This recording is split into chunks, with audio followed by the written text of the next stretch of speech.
Alors, bonsoir Claude Pomerleau, merci d'avoir accepté l'invitation. Ça me fait plaisir. Ce soir, on va parler du rôle de l'Église comme institution politique dans notre histoire, dans la genèse de la nation canadienne-française. La question qui se pose, c'est est-ce que l'Église catholique nous a trahis ou sauvés? Et toi, tu prétends que la géopolitique peut répondre à cette question. Oui, c'est ça. Depuis 1960, là, il y a eu un dénigrement de l'Église et puis on s'est coupé en fait sa contribution dans le fait que nous sommes devenus une nation puis qu'on a des assises d'État. Et puis la géopolitique, bon, on aborde ça d'une autre façon. Notre façon d'aborder l'histoire, c'est d'abord poser une bonne question. Qu'est-ce qui fut nécessaire pour qu'apparaisse, se développe et existe encore une nation française en Amérique? Et puis cette question-là, ça nous permet de départager ce qui est essentiel de ce qui est accessoire. Et puis l'essentiel, c'est pour un État naissant, c'est le peuplement et la mise en valeur d'un territoire. Et au bout d'un parcours qui dure 350 ans pour la contribution de l'Église, eh bien, nous sommes une nation, nous sommes un État. Alors, quelle fut leur contribution comme institution portante de cette trame nationale-là? Okay? Alors, il faut comprendre que l'Église a eu un lien avec l'État. Et puis, ça ne date pas de la Nouvelle-France, là, ça nous amène au baptême de Clovis, ça nous amène à Saint-Louis, ça nous amène à Henri IV, Paris vaut bien une messe, ça nous amène à Louis XIV, qui avait l'Église constitué un département de l'État français. Ça fait qu'on voit le lien organique entre l'Église et l'État. Et ce lien-là, à partir du moment où la France en vient ici pour prendre racine, pour créer une colonie française, alors ces liens-là demeurent. D'ailleurs, Champlain lui-même, il rappelle il dit que j'ai fait l'élection du plus fâcheux et pénible chemin qui est la périlleuse navigation des mers, à dessein toutefois non d'y acquérir tant de biens pour s'enrichir, que d'honneur et gloire de Dieu pour le service de mon roi. Fait que tu vois qu'il s'en vient ici, puis que c'est clair dans sa tête que ces liens-là sont là, puis sont très forts. Puis, il y a l'historien Francis Parkman qui, lui, va dire « Une grande institution se détache en plein relief sur le tableau de l'histoire du Canada, c'est l'Église de Rome. Plus encore que la puissance royale, elle a modelé le caractère et préparé les destinées de cette colonie. Elle a été sa nourrice et pour tout dire, sa mère. » Eh bien oui, on dit que l'Église, la France, c'est la fille de l'Église. Bon, bien là, on est peut-être la petite fille, là. OK? Alors, comme je disais, à partir de la Révolution tranquille, on se met à dénigrer l'histoire de l'Église, sa contribution, etc. Elle nous a trahis parce que s'est alliée aux Anglais dès la victoire, et puis après ça, elle a condamné les patriotes, ça, on va voir ça. Mais en 1970, l'Église va publier un document pour dire, OK, regarde, beaucoup de dénigrement, mais on va juste vous rappeler notre contribution, OK? Alors donc, le titre, c'est Histoire de l'Église catholique au Québec, 1608-1970. Bon, bien là, ils font la somme. Moi, je retiens là-dessus, à page 15, l'union organique entre l'Église et l'État. Eux autres, ils l'ont compris. L'Église, le corps social le mieux constitué, même mieux que l'État, qui était naissant. Et donc, on en est là. Et puis, pour rétablir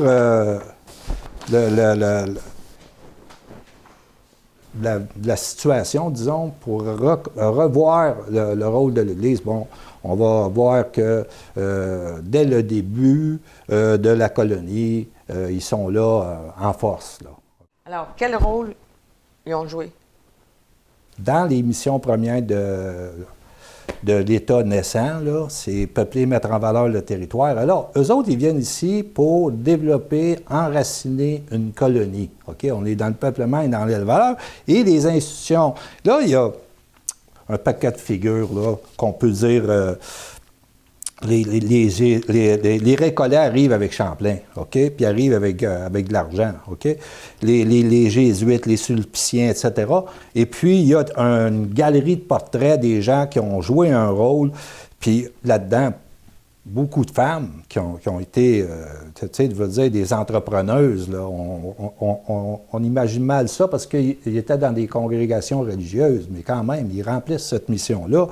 Tu as Jeanne Mance, Marie de l'Incarnation, Marguerite Bourgeois, François de Laval, Catherine de Saint-Augustin, Mère Diouville, puis la Société Notre-Dame qui est créée ici à Montréal. Et là, ici, on voit la mission première, c'est, regarde, eux, ils viennent pour s'installer à Montréal et c'est très important parce que il n'y a personne qui veut venir à Montréal. C'est juste trop dangereux, OK?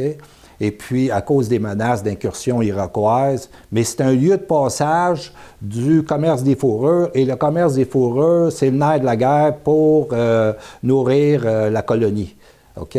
Pour la financer, son développement.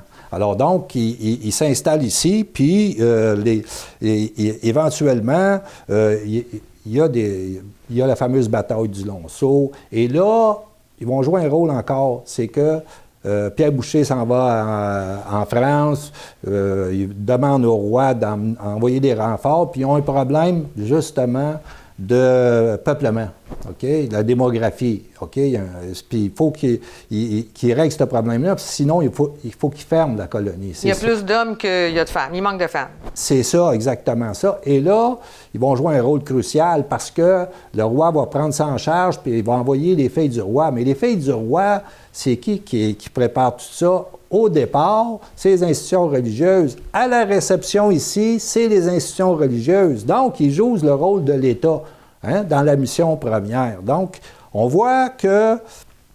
Puis tout le long, ça va continuer. Il y a,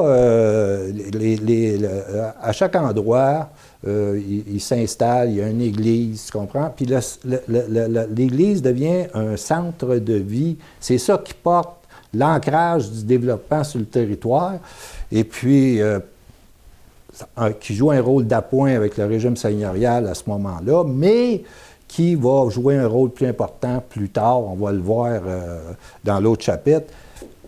Arrive la défaite de la France sur notre territoire. Et là, c'est le drame. Donc, arrive la défaite de la France sur notre territoire.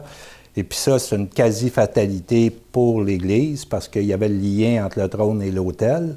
Et puis là, il n'y a plus de lien, OK? Mais il faut se rappeler que ce lien-là était très fort parce que dans le Conseil souverain de 1663, le gouvernement qui est créé, ce Conseil souverain-là, il y a Monseigneur Laval. Les autres, ils ont un siège au gouvernement.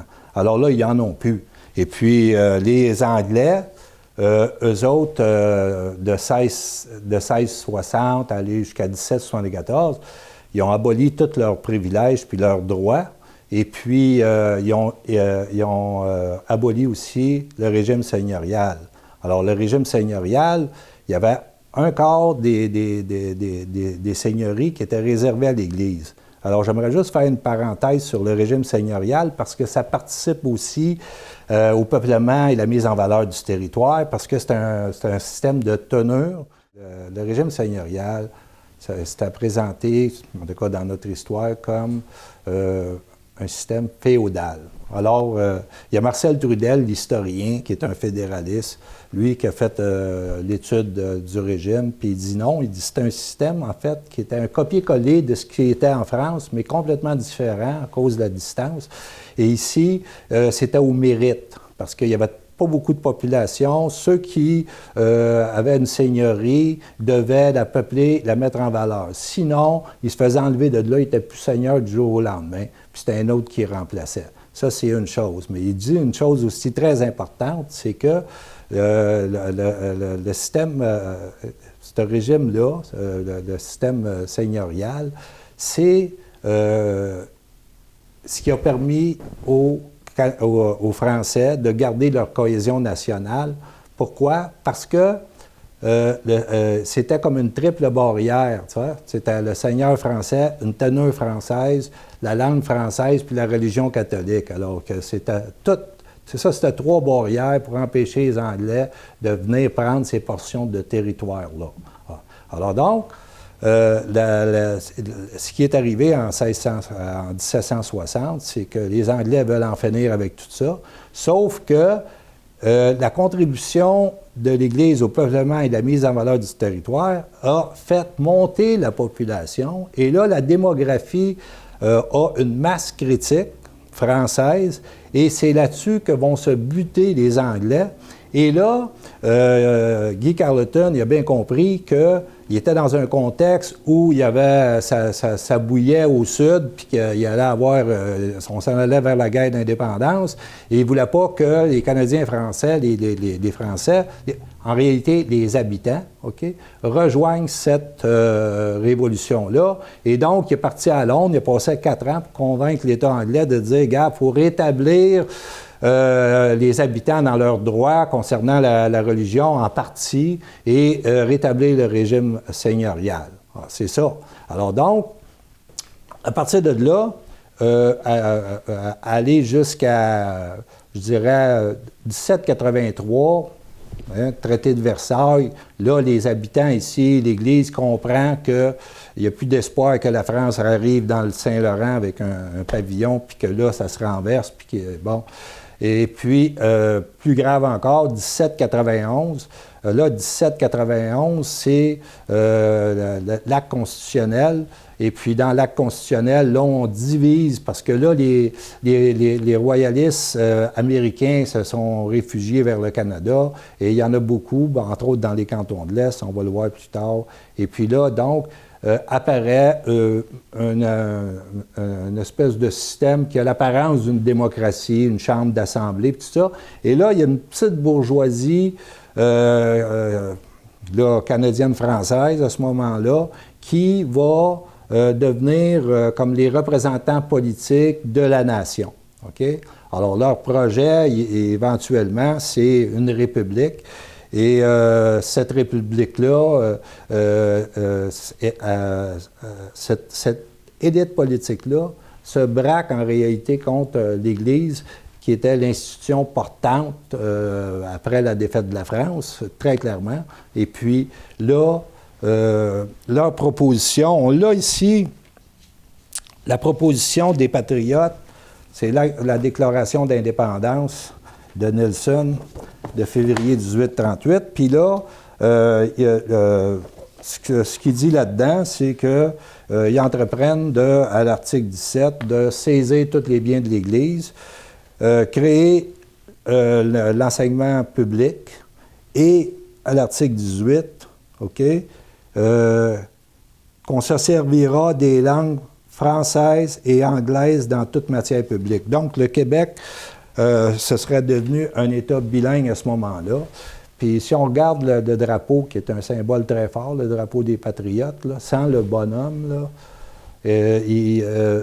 ce drapeau-là, c'est le blanc au centre, c'est les Français, mais en sandwich entre les Anglais et les Irlandais. Donc, on est dans le multiculturalisme pas mal à la Trudeau, là. Et normalement, là, l'Église, on reproche, ça c'est un des reproches qu'on fait, là, on en parlait au début, ils ont trahi les patriotes, etc. Mais les patriotes, compte tenu de leur programme, qu'est-ce que tu veux, que l'Église n'était pas pour applaudir, là, OK? Quoique, il y a des curés qui étaient très sympathiques à la cause qui défendaient.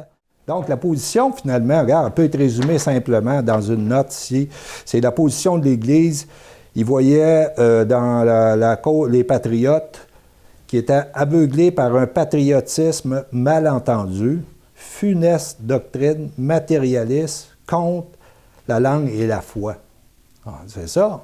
Il n'y avait pas tort là-dessus, là. Et funeste, le matérialisme, on va y revenir plus loin, là, mais il y a les patriotes, à ce moment-là, avaient comme intégré les codes civilisationnels des Britanniques et puis il se braquait donc contre les codes civilisationnels, le génie français, la religion catholique. Il y a un témoin important de cette situation-là, c'est Alex Tocqueville, qui était au Bas-Canada en 1831 et qui rapporte que l'élite le laisse songeur. Selon lui, dans les classes éclairées, la tentation de l'assimilation aux Anglais est déjà présente. Beaucoup ne nous ont pas paru animés au degré que nous croyons du désir de conserver intacte la trace de leur origine et de devenir un peuple entièrement à part. Plusieurs nous ont paru éloignés et de se fondre dans les Anglais. OK? Donc, ce que je disais, c'est le matérialiste. Il avait comme avalé un peu les codes civilisationnels anglo-saxons et il avait abandonné ceux du génie français puis de l'Église catholique. Et c'est pour ça qu'il y avait un différend très important. Alors qu'on reproche à l'Église de dire, voilà, vous avez plus ou moins trahi la cause patriote, c'est parce que finalement, les patriotes, ça mène à une fatalité d'une certaine façon. Pourquoi? Parce que la défaite, OK, là, ça comme coupe les élites qui voulaient représenter la nation, et puis ça les laisse devant les Anglais, OK? Et avec un rapport du RAM que là dit, oh, il faut les assimiler parce qu'ils représentent un danger pour les intérêts de l'Empire britannique en Amérique du Nord. Alors, il faut les assimiler. Et donc, là, l'Église est interpellée parce que là, on revient, c'est la seule institution, comme en 1760, qui reste pour porter la trame nationale. Et là, l'Église va devenir triomphale et patriotique. Donc là, après 1840, rapport du RAM, on comprend que le défi est existentiel. L'Église va prendre le relais. Et là, on va avoir tout le champ libre, OK? Et pour se déployer sur les missions premières, peupler et mettre en valeur le territoire. Ici, c'est très important. Regarde, c'est quelqu'un m'a envoyé ce document-là, qui est la Gazette des campagnes de 1861, Kamouraska, Bas-Canada. OK? C'est avant la Confédération. Et là, la devise, c'est « Emparons-nous du sol si nous voulons sauver notre nationalité ». Donc, la devise de la Gazette de la campagne, c'est pas un slogan creux, c'est un mot d'ordre porté par l'Église puis qui a une résonance à la grandeur du territoire, parce que là, le match, c'est très clair pour eux, c'est emparons-nous de la terre avant que les protestants, les Anglais, arrivent. Et il faut savoir que, justement, les Anglais avaient créé une compagnie à Londres, la British American Land Company, et cette compagnie-là a été fondée pour accueillir et gérer le développement de 800 000 acres, ce qui veut dire à peu près un peu plus que 3000 km² de terre dans les cantons de l'Est. Alors ça, c'était fait pour empêcher que les Français viennent s'installer. Maintenant, j'ai découvert un petit livre qui raconte l'histoire de la colonisation, des colons qui avaient été s'installer là et qui se sont désarmés pour défricher, mettre en valeur leurs terres, et qui vont apprendre par la British American Land Company que finalement, ils ne sont pas chez eux et que cette terre-là, ils doivent soit la racheter ou soit l'abandonner, OK? Après avoir fait des sacrifices incroyables là, pour y parvenir. Ça, c'est vraiment des actes patriotiques, ces gens-là, qu'est-ce qu'ils ont fait pour mettre en valeur le territoire. Et donc, pour contrer la compagnie anglaise, pour donner des moyens aux Français d'aller acheter les terres, va créer la Compagnie de colonisation et de crédit des cantons de l'Est, qui était fondée en 1880 par Monseigneur Antoine Racine. Et puis, donc, c'était pour justement mener la bataille au point de vue financier pour occuper et mettre en valeur le territoire et tasser les Anglais. C'est au 19e siècle ce qui va caractériser l'action de l'Église. Tu sais, ils vont créé des missions colonisatrices un peu partout. Puis il y a un personnage qui va jouer un rôle, puis qui est devenu une référence historique, c'est le curé Labelle. OK? Alors, le curé Labelle, sur la prise du sol, hein? Il voit plutôt dans la colonisation un moyen concret, publiquement inavouable, freiner l'avance des protestants dans le nord du pays en occupant avant eux les terres cultivables. Telle est la voie la plus sûre pour renforcer la race canadienne-française et la religion catholique sur le continent. En d'autres mots, conquérir nos conquérants, aux Anglais qui s'en plaindront, Labelle propose à ses compatriotes de les laisser japper. OK? Tu comprends? Il est sur l'essentiel, là. Oui. OK? On n'est pas dans des débats d'idées, là. Non. Hein? On est dans le peuplement et la mise en valeur du territoire. Et ça, c'est eux, c'est l'Église qui porte cette mission-là, qui l'ont compris, puis c'est leur doctrine politique, OK? Et ils sont portés parce qu'on dit, regarde, que vient faire la foi là-dedans, parce que les gens sont un peu distraits par l'idée que c'est une institution, ça repose sur la foi. Moi, je ne crois pas. La foi, en termes géopolitiques, c'est quoi? C'est un surcroît de volonté. Alors, eux autres, ils consentent, et il faut dire aussi que la religion catholique est une religion du don. Alors, c'est l'investissement total pour remplir ces missions-là. Donc, peuplement. Et puis, il y en a un qui va comprendre, parce que ça va avoir des effets, là, OK? Il y en a un qui va comprendre. C'est un Anglais qui est, lui, c'est un Japeux. Lui, il était... il relate l'évolution démographique sur les cantons de l'Est, OK? L'Estrie. Parce que c'est un système de tenure anglais, comme on a dit. Les royalistes avaient reflué là. Puis le système, c'est...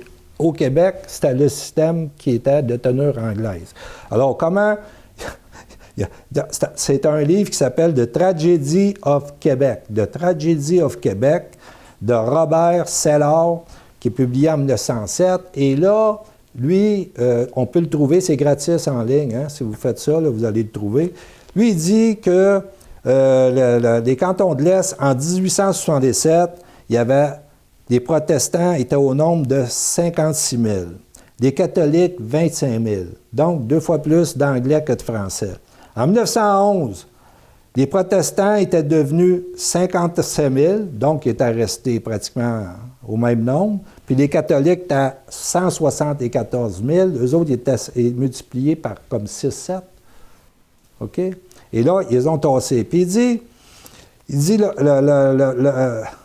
dit la stratégie qu'ils ont utilisée, c'était les systèmes des paroisses puis les écoles séparées. C'était pas l'instruction publique. C'était des écoles séparées catholiques. Et donc, les Anglais, eux autres, ils grandissaient en nombre, les paroisses se multipliaient, ils prenaient le territoire, OK?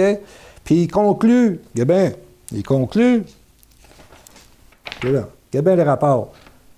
La possession of the soul means sovereignty. Oui. Tu comprends ça? Oui. Emparons-nous du sol. Oui. Et la game est là, OK? Pas dans des débats d'idées, je suis républicain. Non, c'est ça. Alors donc, il y a la poussée... Lionel Groulx va conclure. Oui. Hein? Contre une formidable force d'assimilation, d'avoir continué notre développement, allant de l'avant, marquant nos conquêtes du sol par le signe de nos clochers, retenant dans l'alliage nos qualités françaises et chrétiennes. Regarde, tu le comprends-tu? Qui porte la cohésion nationale avec cette stratégie-là. Attends.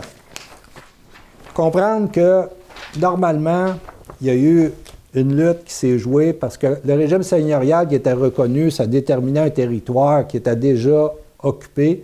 Et en dehors de ça, les Anglais voulaient imposer la tenure anglaise. Et c'est cette stratégie-là de l'Église qui les empêchait de le faire. Or, la tenure, c'est la division de territoire, OK?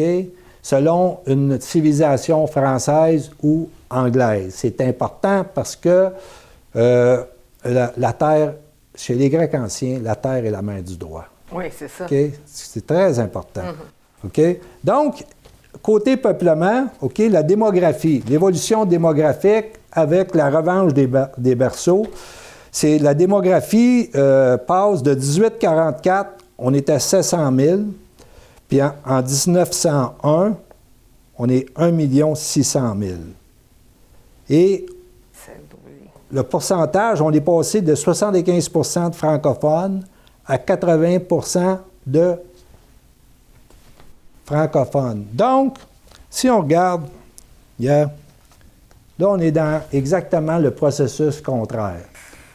Là, lui, disparaît, Jacques Hull. Lui, il nous annonce que de 80 on va revenir à 70 en 2036 à cause de l'immigration massive, puis le bas taux de natalité. OK? Les conquêtes du territoire, c'est qu'ils ont établi aussi des missions colonisatrices pour des territoires éloignés, et puis ils vont s'en aller dans les... ils vont s'en aller, bon, regarde, au lac Saint-Jean, en Abitibi, etc.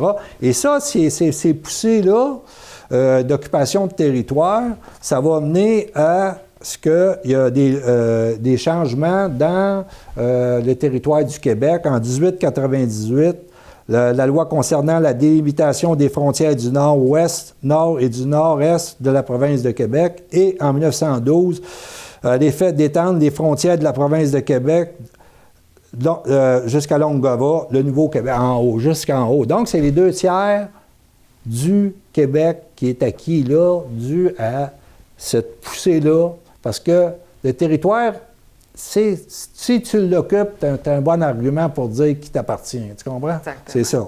Donc, l'affaire aussi qu'il faut retenir, c'est que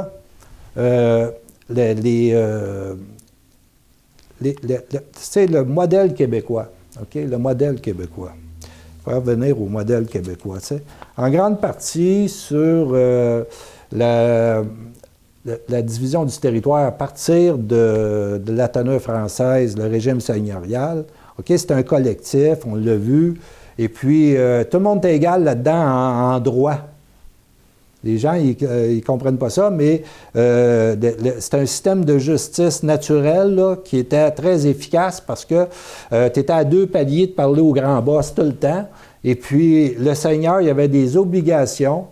Et puis, toi, tu en avais des obligations, mais tu avais aussi des droits comme censitaire. OK? Tu comprends? C'est ça. Alors, c'est toujours une affaire de collaboration.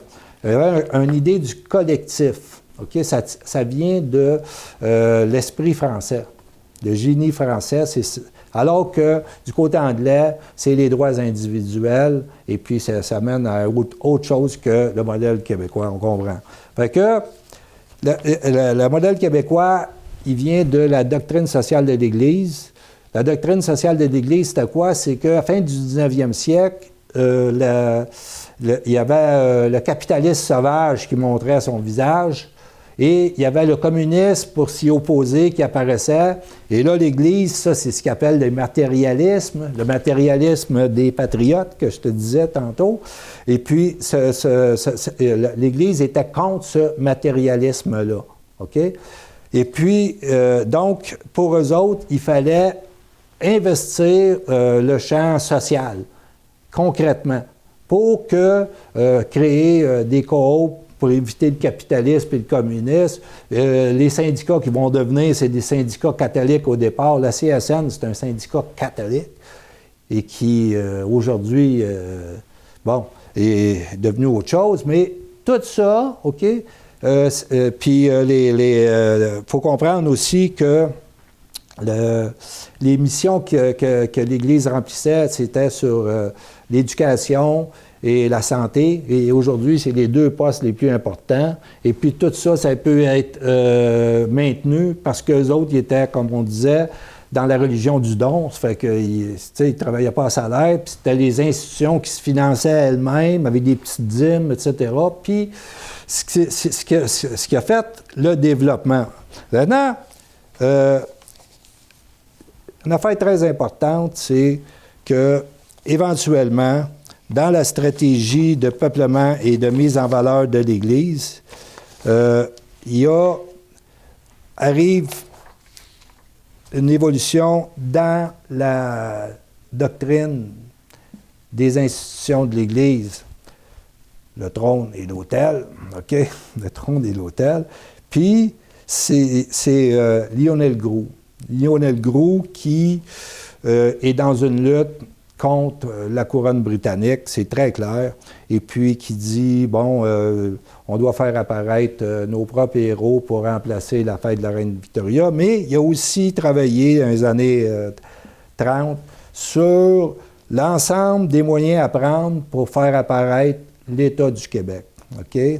Et puis, je ne vais pas rentrer là-dedans en détail, sauf qu'en 1937, au Palais Montcalm, il va dire l'État français, nous le voulons, nous l'aurons. Puis il y avait le gouverneur général, représentant de la puissance britannique devant lui. Puis là, c'est parce qu'il produisait, lui, dans l'ensemble de ses suggestions, une doctrine pour un État du Québec que lui voyait apparaître, ça prendrait 50 ans, OK, encore d'investissement. Alors donc, l'Église, avec la profondeur de sa doctrine sur les États, hein, on l'a vu, il était la colonne vertébrale à l'époque féodale des États qui allaient se structurer. Alors donc, c'est toute cette expertise-là qui vient, puis que nous promettent un État. Et puis, celui qui va livrer cet État-là, c'est Duplessis. Duplessis qui a installé le crucifix à l'Assemblée nationale pour justement rappeler l'alliance du trône et de l'autel et qui nous a dotés d'un drapeau national. Et c'est quoi les symboles de ce drapeau-là? C'est une croix, puis les symboles de la monarchie. Donc, encore là, il nous rappelle que c'est l'alliance du trône et de l'autel qui nous a amenés jusque-là. Duplessis, c'est aussi celui qui a mis en place la commission Tremblay pour combattre la centralisation fiscale d'Ottawa qui vise notre assimilation. Alors, il était exactement dans la doctrine de l'Église pour poursuivre ce combat-là. Et pour moi, c'est le plus grand premier ministre. C'est lui qui va amener le développement du Québec, la montée en puissance qui fait qu'on arrive en 1960 où Jean Lesage peut dire « Nous avons un État. Nous avons un État. » Il parlait toujours de l'État. Lui, il découvrait l'État, mais un État n'apparaît pas dans la nuit. Là, okay? C'est une somme d'investissement qui porte sur des siècles. Okay? C'est ça. Et donc, l'institution portante durant tout ce temps-là, majeure dans notre histoire, c'est bien l'Église. Tu sais. Puis, arrive la Révolution tranquille, et là, le dénigrement de l'Église. Il y a une rupture, puis ça correspond aussi avec Vatican II, où l'Église elle-même renonce à sa doctrine pour s'en aller vers le multiculturalisme religieux, etc., mais c'est autre chose. Nous, ce qui arrive, c'est que là, la natalité, il y a une chute. Et puis là, cette relation qu'on a avec l'Église depuis, ça pose un problème, mais grave, pour la suite de l'histoire. OK? Parce que il faut absolument, pour mener notre lutte, refaire corps avec notre histoire et revoir le rôle de l'Église. C'était notre objectif, là, assez modeste, là, franchement, parce que normalement, ça devrait être des historiens. Mais comme comme l'histoire, les historiens n'ont pas le monopole de l'histoire, bon, ben gars, on peut la reprendre un peu à partir de la grille géopolitique. Tu sais. En 1960, autour, il va y avoir... c'est comme si la nation qui s'était posée sur l'armature d'État de l'Église va passer à une autre armature d'État, l'État du Québec. Donc, il va y avoir une rupture et aussi un dénigrement de l'institution qui se poursuit encore aujourd'hui. À ce moment-là, on s'est coupé de l'Église en même temps qu'on s'est coupé de notre propre histoire. Parce que l'histoire que portait l'Église, c'était une histoire glorieuse, puis par la suite, ça va être une histoire honteuse. Et donc, on comprend que il y a eu des affectations, les églises se sont vidées, tout ça, mais c'est pas une raison pour abandonner le patrimoine le plus précieux qu'on a au vent de l'oubli. Alors donc, dernièrement, il y a eu plusieurs articles qui ont documenté le triste état dans lequel notre patrimoine est devenu, et on peut en citer un ici. De plus en plus d'églises, dont certaines constituent des joyaux d'architecture, ferment leurs portes au Québec, faute de financement pour leur redonner une seconde vie. Bref, notre patrimoine religieux s'en va chez l'IAB, déplore de nombreux experts. Alors là, on en voit qui sont sur le pic de démolisseurs, d'autres qui sont transformés en condos, etc. Alors donc, pour refaire corps avec notre histoire, parce que c'est notre propos quand même, maintenant, qu'est-ce qu'il y aurait à faire? Moi, cet été, je remontais, une petite vacance, là, le chemin du Roi, puis je suis arrêté à Batiscan. Puis là, quand j'arrête dans un village, j'aime ça voir des églises parce que c'est un témoignage d'architecture classique. Et puis donc, c'est un point d'ancrage. Puis à côté, habituellement, c'est moins glorieux, disons. OK? Et puis là, surprise, l'église est ouverte. Et là, il y a un guide dans l'église. Et là, lui, il est dans l'interprétation de l'histoire régionale. Là. OK? Fait que là, l'Église Batiscan, ils ont produit ça, les Filles du Roi, qui sont venus s'installer là. C'était un ouvrage remarquable. Fait que là, j'ai dit, qu'est-ce qu'il y aurait à faire pour refaire corps avec notre histoire, puis avec cette institution-là? C'est de se doter d'une politique du patrimoine religieux très ambitieuse. Pas le genre de petit, le 20 millions de la CAQ, c'est pas suffisant, OK? Ça prend une politique ambitieuse, et là, cette politique-là pourrait prendre, mettons, l'allure de, les églises patrimoniales, il y aurait un budget important. On parle de 150, 200 millions pour redresser ça au point de vue architecture. Et 2, on pourrait avoir des guides dans toutes les églises patrimoniales comme à Batiscan. OK? Ça permettrait d'interpréter l'histoire régionale. Et 3, il y a une autre grande institution de la Révolution tranquille qu'on pourrait utiliser, c'est Hydro-Québec. Hydro-Québec, parce que les églises, un coût important de leur fonctionnement, c'est l'électricité, le chauffage, etc. Donc, l'Hydro-Québec pourrait créer une fondation, et là, à ce moment-là, il viendrait en aide à ces églises-là classées patrimoniales. Ça n'exclut pas d'autres églises de d'autres confessions qui pourraient être classées patrimoniales, mais c'est marginal. On comprend que l'Église portante, c'est l'Église, c'est notre institution qui est l'Église de Rome, là, fait que c'est ça. Alors, ça permettrait pour les gens de voir, de créer un site Internet avec toutes sortes de documentation, etc., et une campagne de promotion pour que les gens, quand ils s'en vont en vacances dans les régions, etc., ils savent qu'ils peuvent avoir accès à l'Église, puis là, se faire dire qu'est-ce qui se passait dans le coin, comment ça s'est développé, etc. Bref, refaire corps avec le courant tellurique de leur histoire. D'après moi, ça, c'est très important parce que, comme disait Lionel Groulx, on ne peut pas se couper de ses racines, pas plus qu'un arbre peut se couper de ses racines. Tu comprends? Alors, c'est ça.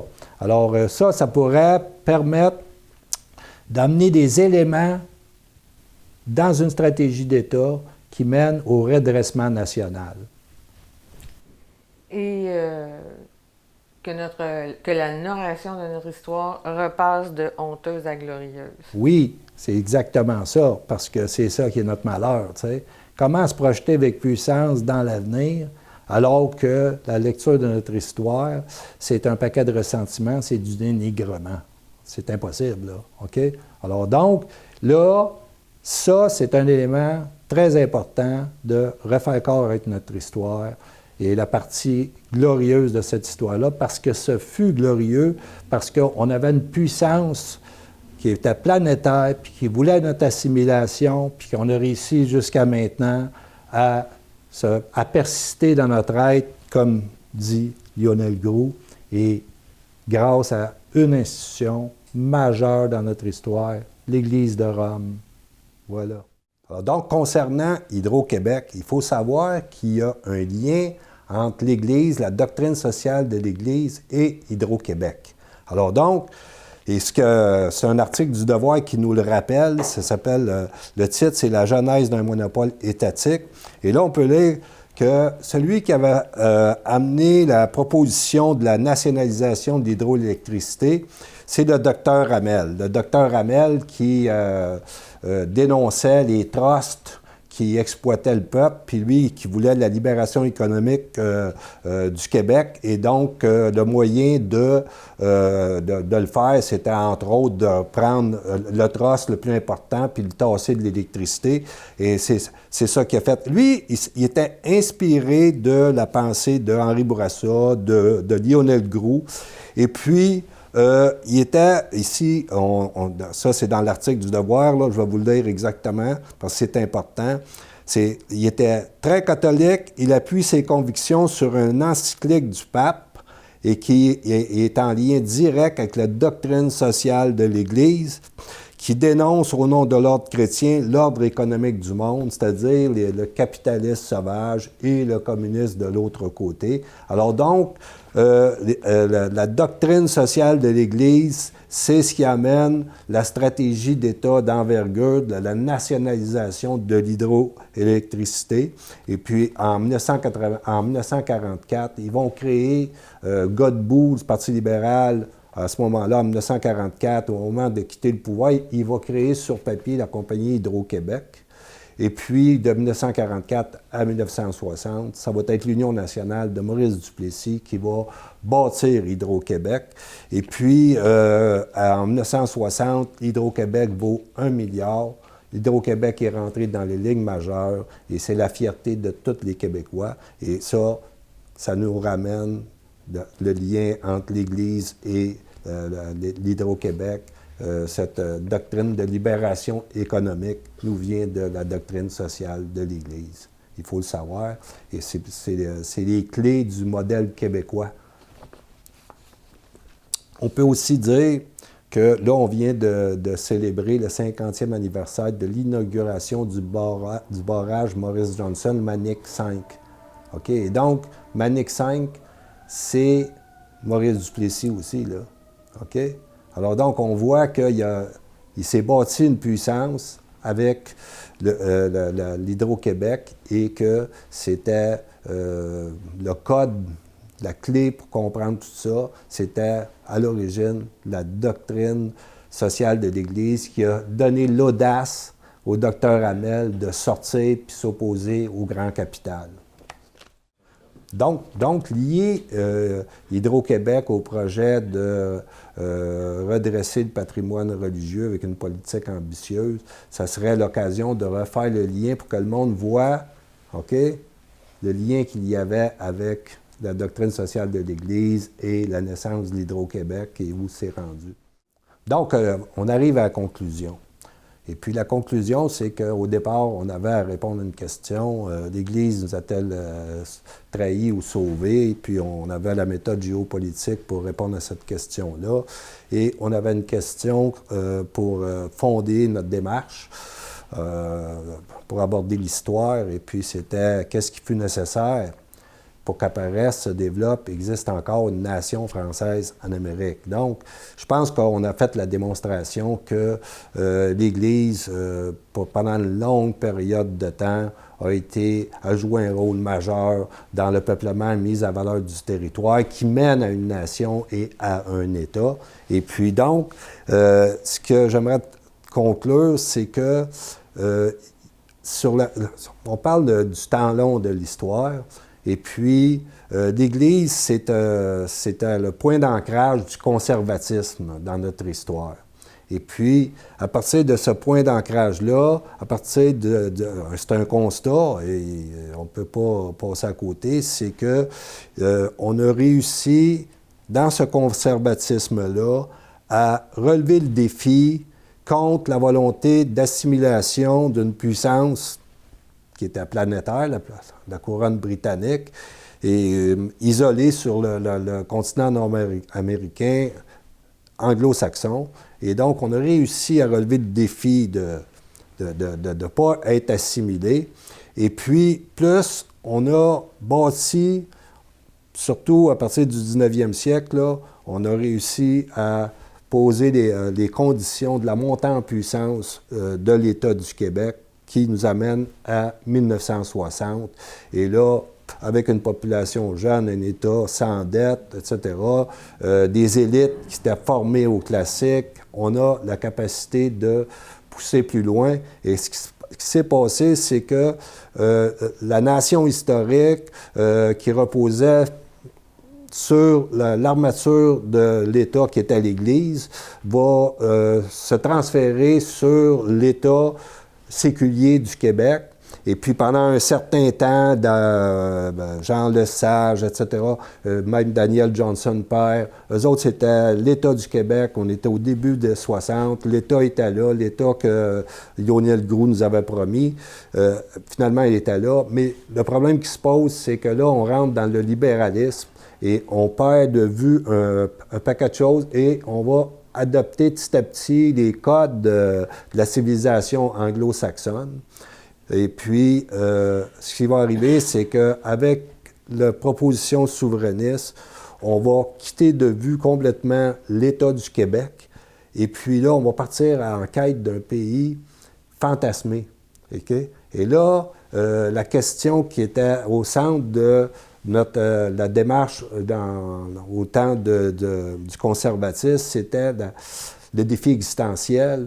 Et à partir du moment où on nous parle d'un pays fantasmé, imaginé, le défi n'est plus existentiel. Pourquoi cette souveraineté-là? C'est pas pour une question existentielle.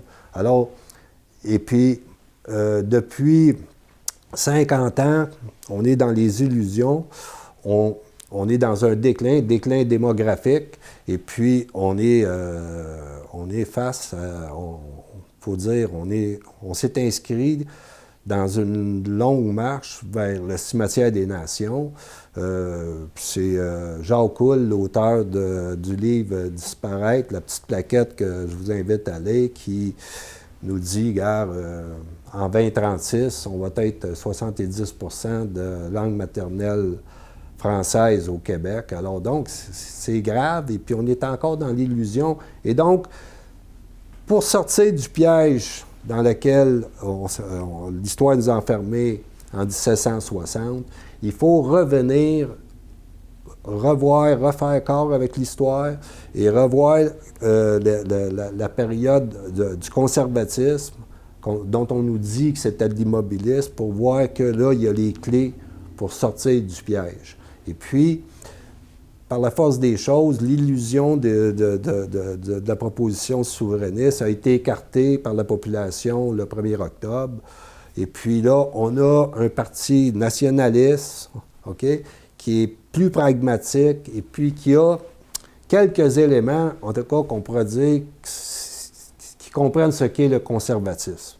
Hein? OK? Et là, on dépend de quoi? On dépend qu'à l'intérieur de ce parti-là, il y a un petit noyau qui a une vision très claire et qui sait où ce qui s'en va, parce que là, il y a un défi à relever, puis il faut comprendre que il importe de comprendre que c'est un défi existentiel. Alors donc, ce qu'on a fait, Céline, c'est qu'on a essayé de revenir un peu sur cette période-là de conservatisme pour voir comment on peut trouver les clés pour sortir du piège de 1760 dans lequel on est enfermé. Donc, Et puis, dans peut-être une prochaine capsule, on va revenir sur comment l'Église a porté l'histoire, puis comment ça a basculé, puis on est passé d'une histoire glorieuse à une histoire honteuse. Alors, comme tu as très bien écrit dans un article, simple constat géopolitique 101, non, l'Église ne nous a pas trahis, au contraire, elle nous a sauvés. Le pourrait-elle encore? Merci, Claude.